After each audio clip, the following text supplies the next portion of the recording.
Hello hi नमस्ते आदाब सत श्री अकाल की हालचाल कैसे हैं आप लोग। मैं कुलदीप भंडारी स्वागत करता हूं आपका वेदांतुस क्लास 9 चैनल पे। एंड आज की इस वीडियो में मैं आप लोगों को बताने वाला हूं कि कैसे आप लोग अपना 100% स्कोर कर सकते हो अपने मैथ्स के फाइनल एग्जाम में। देखो, हर बच्चे का एम होता है, हर बच्चे का ड्रीम होता है कि उसके पूरे मार्क्स आए किसी भी सब्जेक्ट में, चाहे मैथ्स हो चाहे कुछ भी हो। पूरे ना आए, कम से कम 95 प्लस तो आए ही आए। तो आज की इस वीडियो में मैं आप लोगों को कुछ ऐसे टिप्स बताने वाला हूं, कुछ ऐसे हैक्स बताने वाला हूं कि आपको कौन कौन सी चीजों को पॉइंट करना है, कौन कौन सी चीजों को ध्यान रखना है और कैसे आप लोग अपना 100% अचीव कर सकते हो मैथमेटिक्स में। क्योंकि यार देखो, मैथ्स एक ऐसा सब्जेक्ट है जो सबसे इजी टू इजी सब्जेक्ट है जिसमें आप 100 स्कोर कर सकते हो। सबसे इजी सब्जेक्ट है।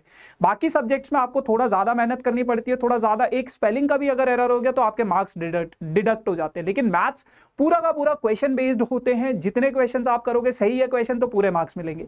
तो कैसे आप लोगों के मैथ्स में 100 आउट ऑफ 100 आ सकते हैं उसके बारे में बात करेंगे। लेकिन वीडियो को अगर अभी तक लाइक नहीं किया तो मेक श्योर यार वीडियो को लाइक कर दो, शेयर कर दो, सब्सक्राइब कर दो इस चैनल को, ताकि आपको ऐसे ही सही जानकारियां मिलती रहे टाइम टाइम पे, है ना। तो करें फिर, चलो जी। तो यार अगर मैं बात करूं फाइनल एग्जाम में आप लोगों के मैथ्स में, अगर आप चाहते हो 100 आउट ऑफ 100 आए, तो सबसे पहले आप लोगों को क्या समझना है बेटा, कॉन्सेप्ट समझना है। आपको आपको एक चीज याद रखनी है कि आपको सिलेबस की क्लियरिटी होनी चाहिए। बहुत सारे लोगों को अपना सिलेबस ही पता नहीं होता है कि उनके क्लास में कितने, मतलब कौन सा डिलीटेड पार्ट है। याद रखना, सिलेबस क्लियरिटी का मतलब जो डिलीटेड पोर्शन है, जो डिलीटेड पोर्शन है बेटा, उसको करने की जरूरत नहीं है। कई बच्चे बहुत तिलस्मी दिमाग लेकर आते हैं और वो डिलीटेड पोर्शन को भी करने लग जाते हैं। मत करो बेटा, उसका कोई फायदा नहीं है, ठीक है ना। तो डिलीटेड पोर्शन को मत करो, क्योंकि आपको देखो, अगर आप अपनी नॉलेज के लिए चीजों को कर रहे हो तो दैट इज वेरी गुड। लेकिन अगर आप अपने बोर्ड, जो आपके फाइनल एग्जाम्स है, अब अगर आप उसके लिए प्रिपेयर कर रहे हो तो डिलीटेड वालों को मत करो, क्योंकि वो आपके उस एग्जाम में नहीं आएंगे। तो that will be just wastage of your time at this moment, है ना। और आपको एग्जाम पैटर्न का पता होना चाहिए कि किस तरीके का एग्जाम पैटर्न आता है। अब ये मैं आपको बताऊंगा थोड़ी देर में कि कैसे आपको पता चलेगा कि आपका एग्जाम पैटर्न है क्या, है ना। उसके बाद कितने डिफरेंट डिफरेंट टाइप के क्वेश्चंस होते हैं आपके पास। तो ये सारी चीजें आप लोगों को ध्यान रखनी है ना। एंड आपका स्टडी प्लान, किस तरीके से आप स्टडी करोगे, तो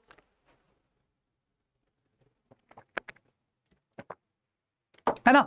तो ये सारे की सारी चीजें आपको ध्यान रखनी है। अब किस तरीके से आपका स्टडी प्लान होना चाहिए, क्या आप लोगों का प्लानिंग होना चाहिए, उस पर बात करते हैं। देखो सबसे पहला जो पॉइंट है that is master your NCERT. सबसे पहले आप लोग अपना एनसीईआरटी को खत्म करो। एनसीईआरटी को खत्म करो। जो भी आपके एनसीईआरटी में जितने भी चैप्टर्स है, ऑल चैप्टर्स खत्म करो एनसीईआरटी से। इसमें सारे के सारे exercise questions and all examples also, सारे के सारे examples including all the examples, ठीक है ना।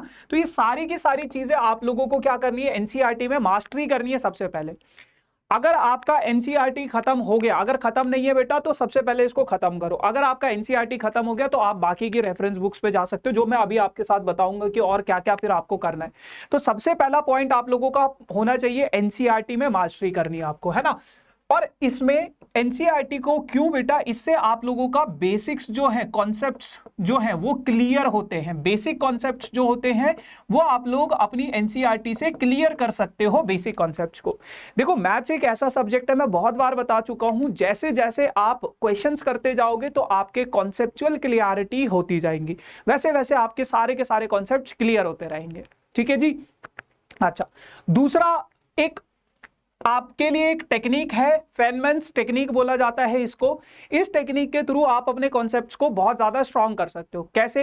देखो, जो भी आप लोग सीख रहे हो ना, इसमें क्या होता है कि choose a concept to learn. सबसे पहले आपने कोई कॉन्सेप्ट चूज किया, फिर teach to yourself and someone else, return to the source material if you get stuck, and simplify your explanation and create analogies. देखो, सबसे पहले आपने कोई टॉपिक पकड़ा, उसको आपने सीखा। अब उस टॉपिक को जो आपने सीखा अपने किसी दोस्त को सिखाओ। देखो, जब भी आप अपने किसी फ्रेंड को या किसी और को सिखाते हो, पढ़ाते हो, तो उसमें आपका सबसे बेस्ट लर्निंग होता है। बेस्ट लर्निंग यही है, ठीक है ना। आपको पता चलेगा। देखो, होता क्या है ना, जब हम किसी क्वेश्चन को करते हैं हम उस तरीके से नहीं सोच पाते। लेकिन जब कोई हमसे कोई डाउट पूछता है, कि कोई आपका दोस्त पूछेगा कि यार ये क्यों किया तूने, ऐसा क्यों है, तो वहां पे हम लोग सोचते हैं उसको, है ना। और फिर जितना हम सोचेंगे उतना ज्यादा वो कॉन्सेप्ट खुलेगा, और जितना कॉन्सेप्ट खुलेगा तो उतना ज्यादा आप सीखोगे। कहीं पे अटक गए, कोई बात नहीं, ईगो पे मत लो उस चीज को, फिर दोबारा से वापस आओ जाओ, अपने उस कॉन्सेप्ट को सीखो, अपने उस क्वेश्चन को सॉल्व करो और फिर दोबारा से उस चीज को सेम प्रोसेस करते रहो। फिर अगला कॉन्सेप्ट सिखाओ, कहीं पे फंस गए वापस आओ, अपना दिमाग यूज करो, रेक्टिफाई करो प्रॉब्लम्स को और फिर चीजों को सॉर्ट आउट करो। ठीक है ना। तो इस तरीके से आप लोगों को ये पहला स्टेप करना है। दूसरा है आप लोगों का work on all examples and exercise question. जैसे कि मैं पहले बता चुका हूं आपको, एनसीईआरटी के सारे एग्जांपल्स, सारे के सारे एक्सरसाइज के क्वेश्चंस आप लोगों को करने हैं। क्योंकि देखो बहुत सारे बच्चों की आदत होती है वो एग्जाम्पल से स्किप कर देते हैं, वो एग्जाम्पल्स को नहीं करते। बट ऐसा नहीं है बेटा, आपको एग्जाम्पल्स भी करने हैं, आपको ऑल एग्जाम्पल्स भी करने, एग्जाम्पल छोड़ना नहीं। क्योंकि मेजॉरिटी ऑफ द कॉन्सेप्ट जो होता है, छुपा होता है, वो एग्जाम्पल्स में होता है। डायरेक्ट एक्सरसाइज पे जंप मत करो, अगर कहीं अटक जाते हो तो उस एग्जाम्पल का सॉल्यूशन देखो, है ना। तो इस तरीके से आप लोगों को करना होता है। फिर list down the difficult topic separately. अब होता क्या है, जब हम क्वेश्चंस की प्रैक्टिस करते हैं ना, तो किसी किसी क्वेश्चन में हम फंस जाते हैं, या कुछ कुछ क्वेश्चंस हमें डिफिकल्ट लगते हैं, या फिर कुछ कुछ क्वेश्चंस हमें क्या लगते हैं, इंपॉर्टेंट लगते हैं, इंपॉर्टेंट, है ना।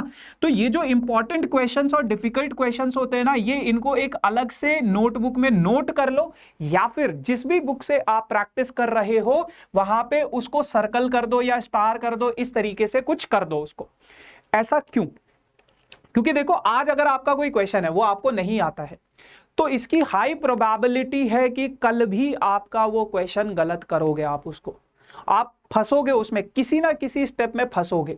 तो जो भी क्वेश्चन मुश्किल होते हैं एग्जाम टाइम पे, आपको अपने सिर्फ इन्हीं क्वेश्चंस को फोकस करना होता है during your exams, exam time पे। ठीक है ना। एग्जाम टाइम पे आपको सारा, इतना बड़ी किताब है, आर.डी. शर्मा इतनी मोटी है, तो वो सब कुछ करना एग्जाम टाइम पे पॉसिबल नहीं है। तो आप सिर्फ अपने उन क्वेश्चंस को फोकस करोगे एग्जाम टाइम पे जो डिफिकल्ट है या फिर जो इंपॉर्टेंट क्वेश्चंस हैं, आप सिर्फ उन्हीं को करना है रिवीजन के टाइम पे। ठीक है ना। तो इस तरीके से आप लोगों को चीजों को करना होता है। फिर उसके बाद एक बार जब आपने सारे क्वेश्चंस अपने कर लिए, सब कुछ कर लिया, अब आपको अपने एग्जाम के लिए प्रिपेयर करना है। और एग्जाम की प्रिपरेशन के लिए आपको करना होता है बेटा सैंपल पेपर। सैंपल पेपर करने का तरीका होता है, जो भी आपके पास सैंपल पेपर है ना, आपको पता है आपका एग्जाम 3 आवर्स का होता है, और उसकी जो टाइमिंग होती है बेटा वो 9 बजे से लेके 12 बजे तक होती है। जनरली ज्यादातर स्कूलों में यही चलता है ना, 9 से 12 बजे तक आप लोगों का एग्जाम का टाइम होता है। तो आप जो सैंपल पेपर करते हो ना, आप अपना इसी टाइम पे घर पे बैठो, मम्मी को बोल दो मेरे को कहीं नहीं जाना है, मेरे को अपना प्रिपेयर करना है, और अपना 9 बजे से लेके 12 बजे तक आप अपना सैंपल पेपर खत्म कर दो। एक सब्जेक्ट का एक दिन, फिर अगले सब्जेक्ट का एक दिन, आज से ही स्टार्ट करो, है ना। अगर आपके सारे चैप्टर्स हो चुके हैं, एनसीईआरटी कर ली है, अगर आपने प्रीवियस ईयर क्वेश्चंस कर लिए हैं, इंपॉर्टेंट क्वेश्चंस कर लिए हैं, तो sample paper side by side parallelly करते रहो। देखो एक और आप लोगों को एक सजेशन दूंगा, अब आप लोगों के एग्जाम्स आने वाले हैं, तो स्कूल जाना आप थोड़ा कम कर सकते हो, अगर बहुत जरूरी काम है तो ही जाओ, नहीं तो जितना टाइम अब आप अपने घर पे सेल्फ स्टडी को दोगे उतना ज्यादा आप लोगों के लिए बेनिफिशियल है। क्योंकि घर पे जितना बढ़ोगे उतना आपका मतलब टाइम बचेगा, स्कूल नहीं जाओगे टाइम बचेगा, है ना। टाइम बचेगा तो उस टाइम को आप यूटिलाइज कर सकते हो सेल्फ स्टडी में। ये नहीं कि स्कूल भी नहीं है, मस्त सो रहे हैं 2 बजे तक, अरे 2 बजे तक तो स्कूल जाना था, मैं तो सो गया 2 बजे तक, ऐसा नहीं करना है ना। तो आपको यूटिलाइज करना है उस टाइम को। और सैंपल पेपर पर सब्जेक्ट के कितने करने हैं? देखो यार वैसे तो 5 से 6 सैंपल पेपर सफिशिएंट होते हैं। अगर आपने इतने मॉक टेस्ट लगा लिए, है ना, इतने मॉक टेस्ट या सैंपल पेपर अगर आपने कर लिए तो वो सफिशिएंट है, ठीक है ना। लेकिन अगर आप ज्यादा कर सकते हो तो ज्यादा कर लो, बट 5 से 6 सैंपल पेपर तो हर सब्जेक्ट के आपको जरूर करने हैं।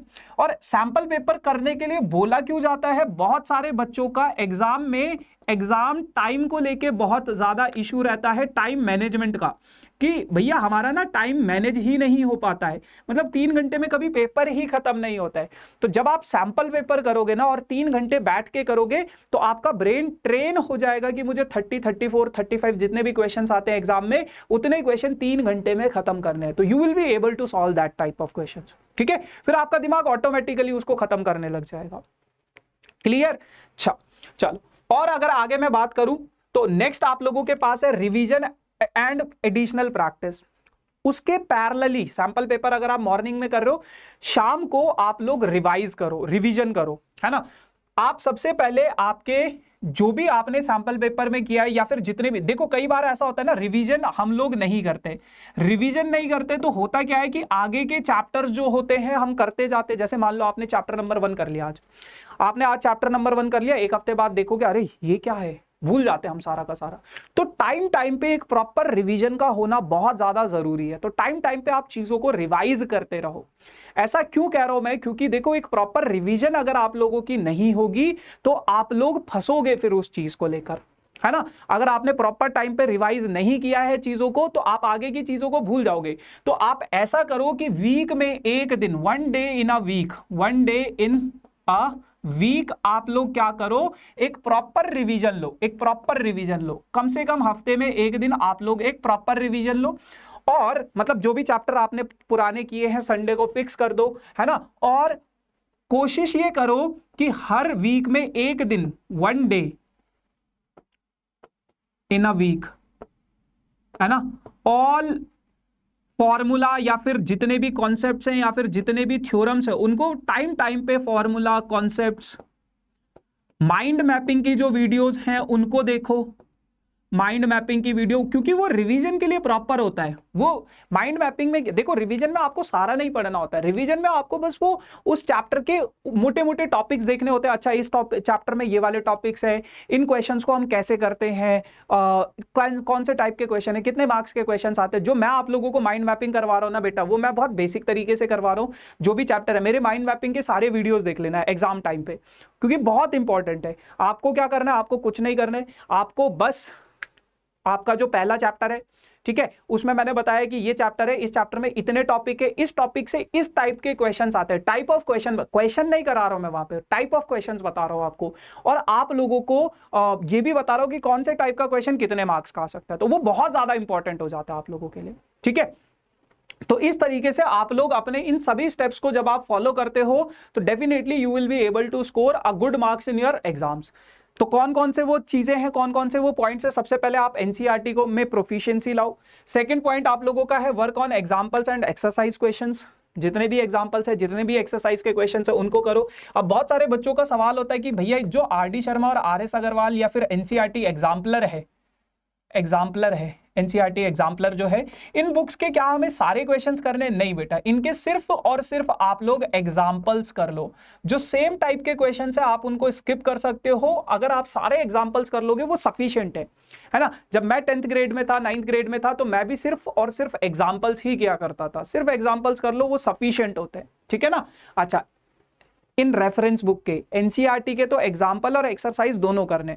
फिर उसके बाद अगर कोई इंपॉर्टेंट क्वेश्चन या डिफिकल्ट क्वेश्चन लगता है उसको नोट कर लो, सर्कल कर लो। एग्जाम टाइम पे उन क्वेश्चंस को जरूर देखना है आप लोगों को। उसके बाद बेटा सैंपल पेपर आप लोगों के पास, जब ये सारा चीजें हो जाएगी तो आप लोगों को सैंपल पेपर उठाना है। सैंपल पेपर किस तरीके से करना है, 3 आवर्स की एक प्रॉपर सिटिंग लो, 9 बजे से लेकर 12 बजे तक उस सैंपल पेपर को खत्म करो। और फिर उसके बाद रिवीजन करो, अपने एडिशनल प्रैक्टिस क्वेश्चंस करो, जो भी चीजें हैं रिवाइज करो, चीजों को टाइम पे रिवीजन करते रहो, वंस इन अ वीक, है ना, और प्रैक्टिस करते रहो। एक बहुत इंपॉर्टेंट चीज यहां पे मैं आपको बताना चाहूंगा, जब भी आप सैंपल पेपर करोगे ना तो यहां पे सेल्फ एनालिसिस जरूर करना। सेल्फ एनालिसिस करने का मतलब क्या है कि जो भी आपकी मिस्टेक्स हैं आप उनको जरूर देखना, अपनी मिस्टेक्स को जरूर देखना। और देखना ही नहीं है, आप ये देखो कि कितने मार्क्स आप स्कोर कर पा रहे हो। अपनी मिस्टेक्स को देखो और उन मिस्टेक्स को रेक्टिफाई करो, सही करने की कोशिश करो। तो डेफिनेटली आप लोगों की बहुत सारी प्रॉब्लम सॉल्व हो जाएंगी, ठीक है ना। So yes guys, this is all about for this session. बाकी यार आप लोगों के लिए बहुत सारी वीडियोस बनाई है कि कैसे आप 2 महीने में अपना क्लास 9 का सिलेबस खत्म कर सकते हो। अपकमिंग सेशंस ये है, माइंड मैपिंग जो मैं बात कर रहा था आप लोगों से। तो ये सारी की सारी इंपॉर्टेंट चीज़ें, मेक श्योर कि आप सभी वीडियोज़ को ज़रूर देखना, क्योंकि सभी वीडियोज़ आप लोगों के लिए बहुत इंपॉर्टेंट है।